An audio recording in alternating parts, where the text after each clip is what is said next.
Welcome back to the Be a Man podcast, where we encourage men to be better men. Let's get into it.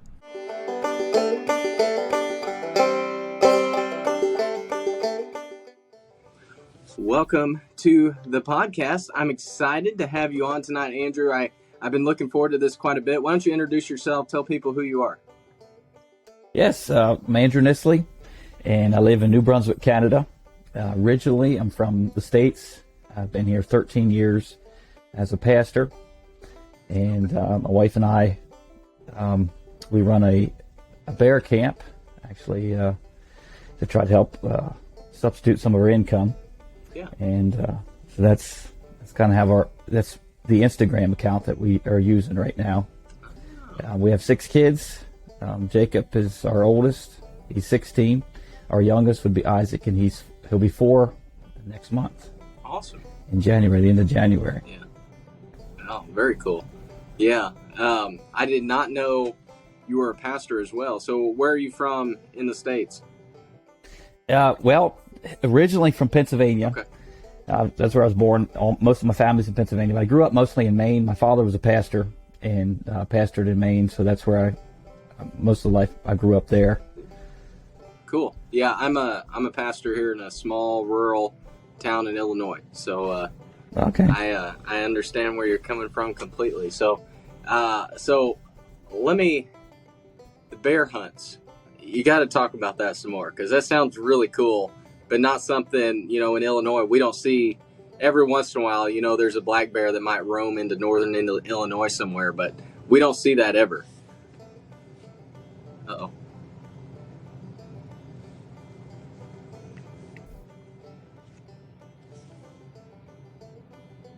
Sorry about that. Oh, you're okay.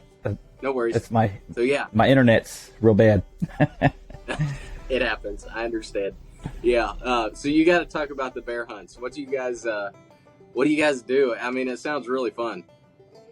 Yeah. Well, so I'm a professional guide, and about 5 years after we were here, it took us a bit to get our status as far as immigration and everything working. We could only work out of the church until we were permanent residents. And so once we got that done, my whole life I've hunted, and I've actually in Maine, I worked at different lodges and had run also a bear camp there.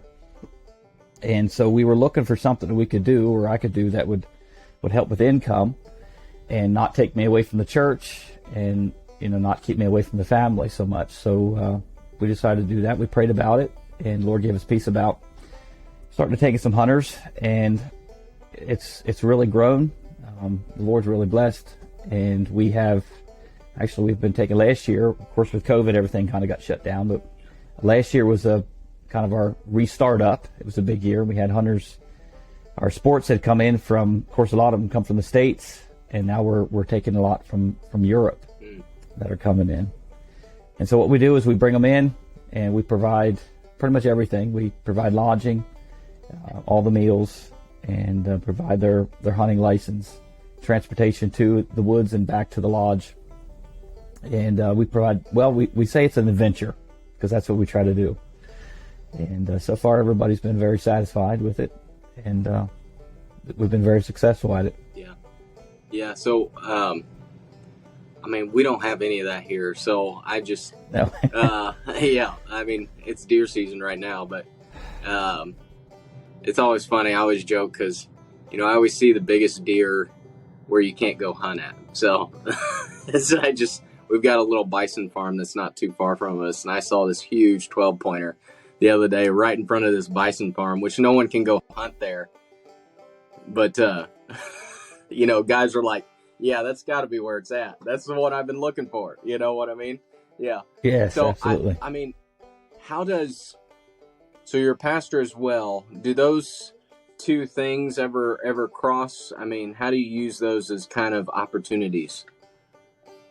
They do cross Sure. quite a bit, actually. When we originally started out, it was mostly, pastor friends and stuff that I've known over the years, men from their church that started coming. And that's really how we started out. It's grown beyond that now. It's also it's a good chance for us to be a witness for the Lord, because we meet people that, like I said before, they're coming from Europe, and I'm not a world traveler. I'm kind of a homebody. I don't usually get out much, and so I don't think these places that they're coming from I'd ever go. But that it allows us to be able to have contact and get to know people that we would never have known if it wasn't for this, for them coming here right to our home. Yeah, that's really cool. So, yeah, I've liked your channel quite a bit, just because you post the hunts and different things, and you often post things that tie into a lot of what I'm about, and encouraging men to be better men. So, what are some of those things that you're really trying to push men towards, or that you would love to see men become stronger in? Well, I'm sure in our society we live now, being a man is not something that's looked very highly on. Yeah. And so I'm thankful God made me a man. And here we go. You're all right. I see you. You're okay.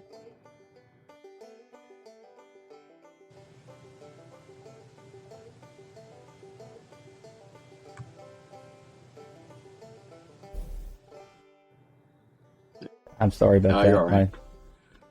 We're back in the woods here, so our internet's not real good. I understand. It's not a problem at all. So, I actually noticed years ago, when I was just a teenager, I noticed the men in our churches were lacking. And it's a scary thing. I thank God for the godly ladies in our churches, but churches need men. And that was, I grew up in a home where we were taught to be a man and to do things that a man of God would do. Not just, not necessarily being tough and being a leader, but that's part of it, but understanding. And for us in our church, one thing that we started to do about 6 or 7 years ago is we've encouraged the fathers with their sons that it's usually like 3 or 4 days, we go into the woods without cell service, and we pack all our own food in. We go somewhere we can fish and take instruments. We spend the time there and challenge fathers to set an example for their sons. A man has to make a living, but a lot of times we're too focused on making a living where we're neglecting the life that we have and raising our sons to be the godly men that they need to be. Yeah, that's really good. I mean, when do you think this shift happened in the church? I mean, I talk to guys quite a bit about, when that sometimes they can't pinpoint it. A lot of them say like the 60s is when it shifted, but I mean, when did you start seeing kind of this shift happen in the church where men just stopped kind of stepping up to the plate, doing what they were called to do? Me personally, it would have been in probably the late 90s. Yeah. Now, I think it started way before that, but for me, that's when I really started noticing that men were they were happy just to kind of sit back, and I say the term of pew warmers. We're just willing just to sit back and let somebody else do the work. Like our churches today, most of the churches, as far as just take something as simple as cleaning the church. Well, mostly it's the ladies that are cleaning the church. Mm-hmm. Why? We're willing just to give up small little things like that ministry that we can get a blessing from, and we're into sports. My sports is I like to hunt. My sons, we like to hunt. But there has to be a balance in our life. And I think for men today, they don't have that balance. Mm. And, as far as a lot of churches have a ministry, Sunday schools or bus ministries, and a lot of kids get picked up. And, they're in a home without a father. And that's disastrous. It really is. Yeah. Yeah, I would agree. I would agree completely. So, are there some things you've seen that have kind of helped overcome some of those challenges? Are you still searching for some of those things as well? I am. Yes, they're like I said before, like getting alone with fathers and their sons. We try to. I encourage our men. We try to go to some different men's conferences where it's geared just for the men. I encourage them not to go just by themselves, but take their, if they have sons, to take their sons with them. For me, I let my boys see my weaknesses. I'm not a superhero. I have faults, and I want my boys to see that, and to let them see that I need to rely on the Lord. And without Him, I'm nothing. We are nothing, and our success in life is, allowing us to, or Him allowing us to do what we do. Mm-hmm. And so, as far as finding one thing, no, I can't say that I have. I think it's a lot of small things. Yeah. As far as like in our church, we encourage scripture memory, and it's not. As far as the ladies, almost every woman there will memorize the scripture, and the men just kind of say, "Well, I have a hard time memorizing." But, and I understand that. I'm not a great memorizer myself, but if you ask them about their favorite sports team, who's on that team, their stats, they could give you all of that. So there's something wrong. Yeah. Yeah, you're absolutely correct about that. I think we prioritize what we want to prioritize most often. Yes, absolutely.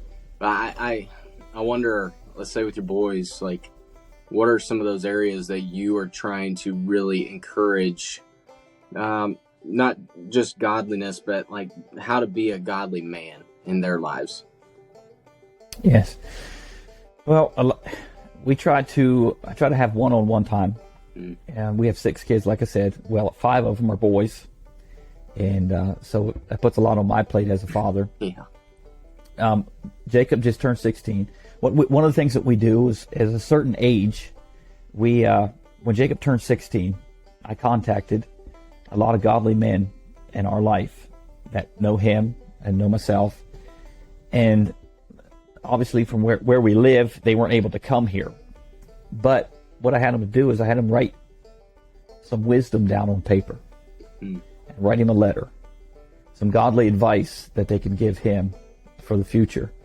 And the ones that we could have, certainly we had them here to talk to him. And that helped him. And then what we did as a family, instead of just giving them letters and just letting him read them, we go through them in the evenings as a family with devotions. That's cool. And it really, it makes it real. Yeah. And obviously, some of the men that he doesn't know personally, I do. And so I let him know who they are and what they've meant to me and how they've helped me in my life and how they can help him. That's been a real blessing. 13, when they turn 13, we always have a special birthday party. And I say you're becoming a man. And there's more responsibility given. I think, our boys today are not allowed to have responsibility. We look after them. I don't know if this is right or not, but my dad always said that he would give us tasks to do, and he wouldn't tell us how to do it. And he said, that's part of growing up. You need to learn how to do it. You don't always have somebody there you can ask. And I've used that same technique with my boys. I want to be there for them, but at the same time, it's life. I won't always be here. And there needs to come a point when they need to make the decisions on their own. Yeah. Yeah. You just hope they make the right ones. Absolutely. Yeah. Yeah. I have 4 kids. My girl, boy. So it kind of worked out that way. But my oldest just turned 13, but my oldest son, he's 9.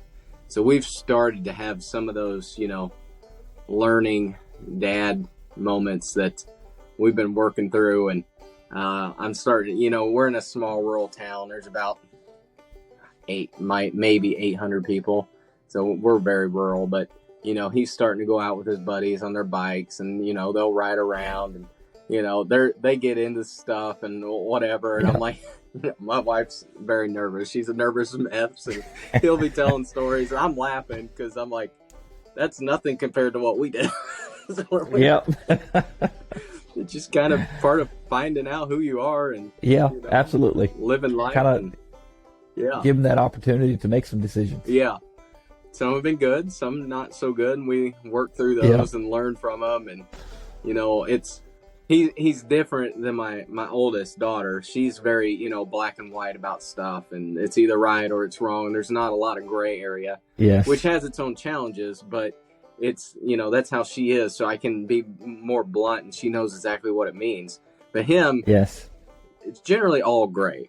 So it's, you know, he's trying to figure out where those lines are, and he'll push them as far as he can to figure it out. So there's some challenges there as well, but it's been I enjoy as they get older, because they're able to process, they're able to learn, they're able to experience things in new ways, and you can, the teaching level goes up. It just looks a lot different. It does. You know, when they're my youngest is 2, and he's quite a handful, but he's, you know, you can say stuff to him and he may understand a percentage of it. But my oldest, you know, you can start having those conversations, and they get it more, and they've seen some real world stuff these last few years. So, and it's stuck out to them. They understand it better. But it makes me think, in Canada, how has the last, and I didn't expect to talk about this, but how did the last 2 years impact your church, your ministry there? It was a huge impact. There was some things that we faced I never thought we would face before. Thankfully, the Lord protected us. He really did. We just tried to remain faithful to Him through it all. And what we found is the true believers really stepped up. And you know, we had special prayer meetings, and we started doing a long time ago, and then we actually started meeting more frequent over the last couple of years, and we were doing it just for the men of the church. And the ladies they said, well, we'd like to join you if we can. And so they actually started joining, and it's about a year now they've been having prayer meeting as well. But for us, the impact was well, it was very trying. Being American, living here in Canada, we didn't come to Canada. I didn't come to Canada to make Americans. I'm not trying to convince people to move to the States or anything like that. But the culture's different. It's a big difference here in our culture. Different than when I've grown up. My wife's from Virginia, so you know, really different from where she grew up in Virginia. A lot of adjustment. Lord's been good to us. But I think what we found is it's not. Our church grew some through that time, and some of it grew because there was a sect of people that were wanting to kind of push back against the government. Sure.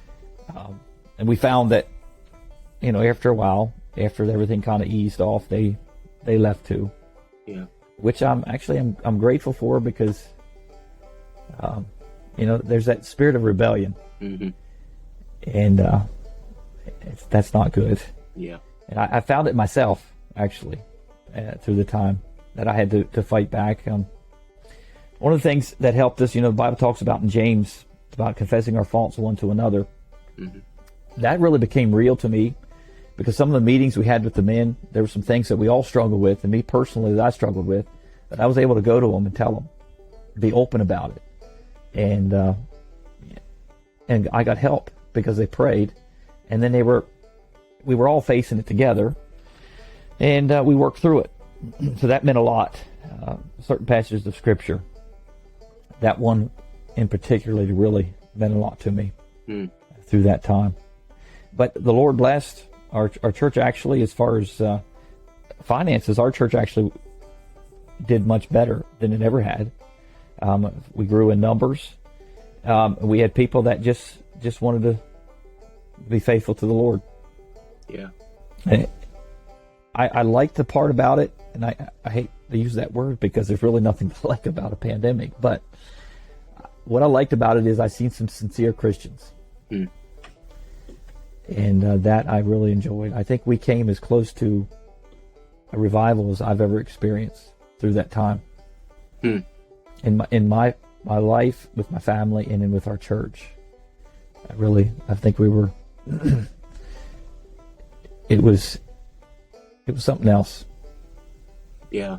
And I look back on it years from now, and it won't be something I look back on as a dreaded time. Actually, there's some really good things that took place. Hmm. You don't hear about that a lot. No.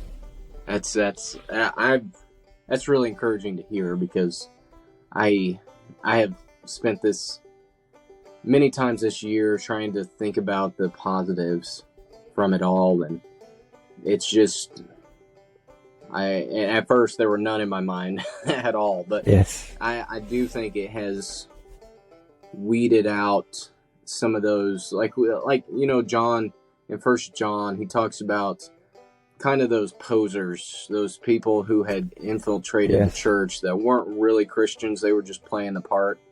And I do think it exposed some of those people. Would you agree? Absolutely. Yeah, absolutely. We've seen that.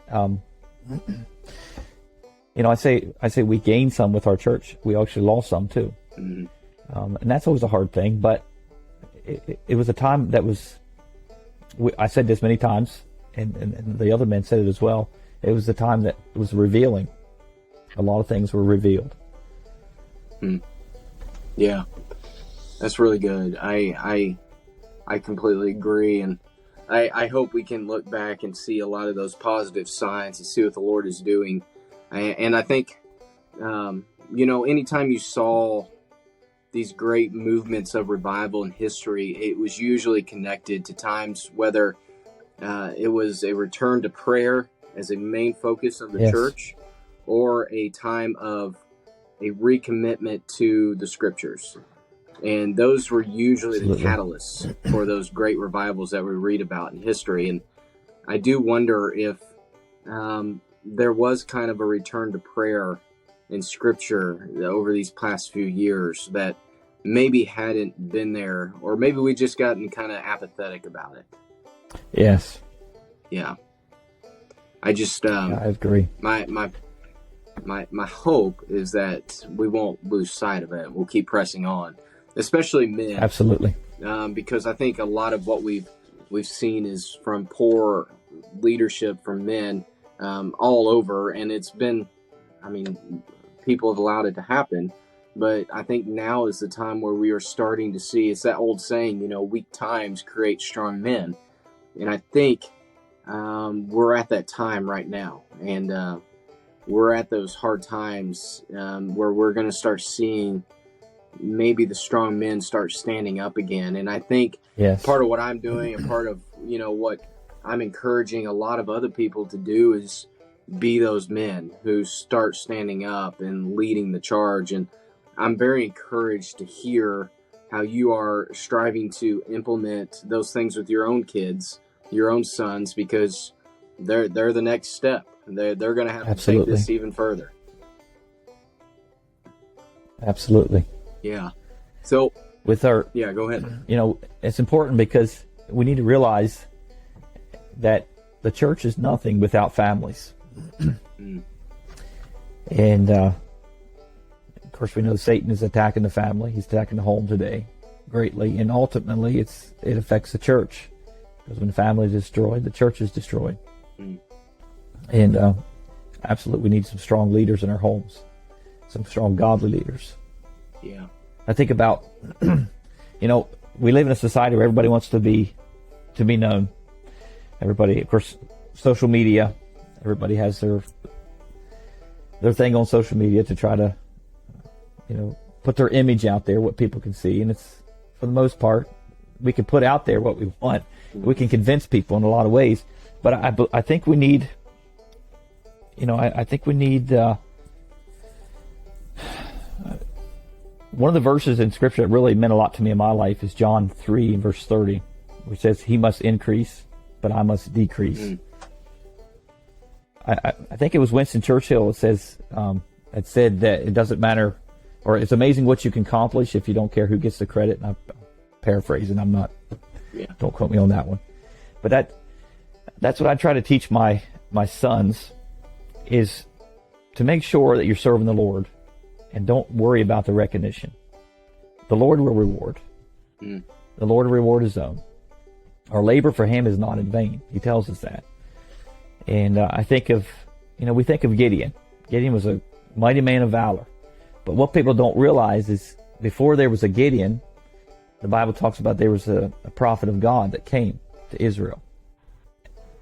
He doesn't have a name. He's just the prophet of God came to Israel. And when he leaves, when he's off the scene, that's when the Lord deals with Gideon. Gideon's able to rise up and be a great judge. But we need some men who are willing to serve without recognition. Mm. And just do what we know we need to do. Yeah, that's really good. I think that's a really good point. Would you say the cultural battles we're facing right now, are they worse there than here? What's your opinion on that?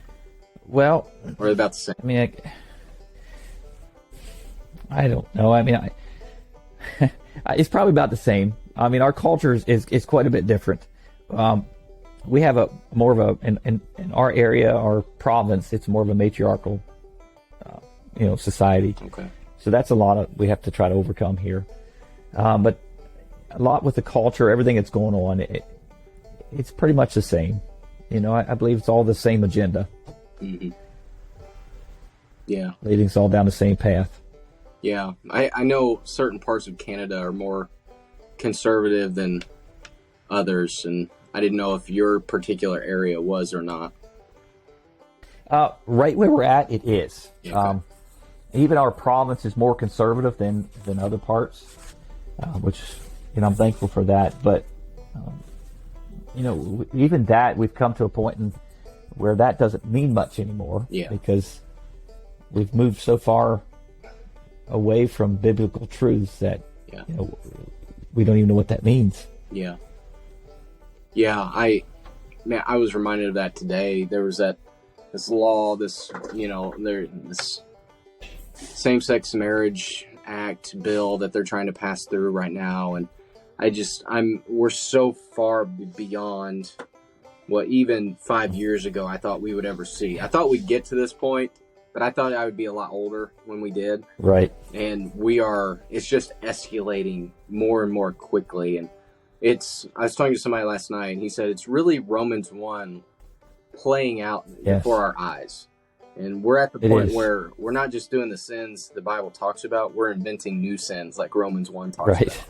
And it seems like we're just de-escalating more and more and more. And I think we're at the point where, like you're saying, it's time for godly men to step up, to rise up, be the difference, put our feet in the sand, and say no more. We're going to start with our family. We're going to hope that they teach it to their family, and we just keep pressing forward. I'm encouraged. I really am by what you're doing and what you've been talking about. And I wanted to give you opportunity as well. Where can people find you if they want to talk to you? If they want to schedule a bear hunt, which sounds awesome to me personally, but. We'll see. I've never been quite that far north, though. Yeah, well, if you ever get a hankering to, we'd love to have you. Yeah. We actually have a webpage for our hunting lodge, and it's just bearcountrylodge.org. Okay. I'll put all that in the descriptions as well, and hopefully people will take advantage. That. Yeah. Yes. Yeah, because I just think we need to encourage more like-minded businesses. That's something that's been on my mind a lot lately, is that there's some Christians trying to do things. It's just hard to get their foot inside the door a lot of times because so many of other companies have the market, and it's just very hard to find and push your Christian brand, if you will, because in some ways you can't really call it a Christian brand because it'll get shut down right away. But at the same time, there's a lot of opportunities there too. And I think we as Christians need to encourage one another in that and push those types of things so that we can see more godly men take the lead and support guys like you who are trying to do that and do something that's supporting your family, supporting, your ministry in many ways. And I'm all about that. That's great. We of course, it's a family-run business. Where everybody's involved. My son Jacob's oldest now, and he's working on getting his license. He'll have it before the spring, so he's all excited about helping out. With driving a vehicle around or something. Yeah. And it's really a family atmosphere. Is what it is, and we try to keep it that way. It's a very clean hunting camp. A lot of, I don't know if you know this, but a lot of hunting camps are known for guys go there and they booze it up. Yeah. And things. But we don't allow that here. We try to keep it a cool Christian atmosphere. Obviously, not everybody comes are Christians, but that's fine. But we are, so we try to honor the Lord in everything that we do. That's great. Yeah, I love it. Yeah, that's really encouraging. Hopefully, guys will get a hold of you and find out more information and schedule some hunts. It sounds it'd be great, pretty exciting. Yeah, I like to. I don't want to keep you all night. But I wanted to, every time I end a podcast like this, I like to give whoever I'm interviewing a chance to give the guys a challenge. It may be for this week, it may be for end of the year, it may be for 2023, but what would be a good challenge for the guys listening? The challenge? Well, if I was going to challenge what I challenged our men this past summer when we did we call it a men's camp out. In 1 Kings chapter 2, we find David's getting ready to die, and he brings Solomon in, and he tries to give Solomon some advice before he dies. One of the things he tells Solomon, he says, be thou strong therefore, and show thyself a man. And my challenge to other men is don't wait until it's too late. Start now. My oldest is 16. I don't know where the years went. It's amazing. I remember when he was born, I remember sitting there. I held him all night long. I sat in a rocking chair beside my wife. She was in the bed. I had this permanent grin on my face. I just held this little bundle of, little boy. And when it really hit me is when my wife handed me a pair of, she was at a baby shower or something, and she came home and she handed me a little pair of blue jeans. And that's when it really hit me, it just really hit me. And I think probably the last couple of years, it's really set into me. We need to focus on the here and the now, not necessarily down the road. That's going to come. We'll cross that bridge when we get there. But right now, while we have the opportunity, every day is a teaching opportunity, and the small things in life is a way to teach. My challenge is not to wait. It's to be the example right now. We're all an example. We know that. We're either a good example or a bad example. And if you say, well, I'm just gonna back out and let somebody else do that, well, then you're one of the bad examples. But be a good example. Live right now. Do what you have to do right now, because we're not guaranteed of tomorrow.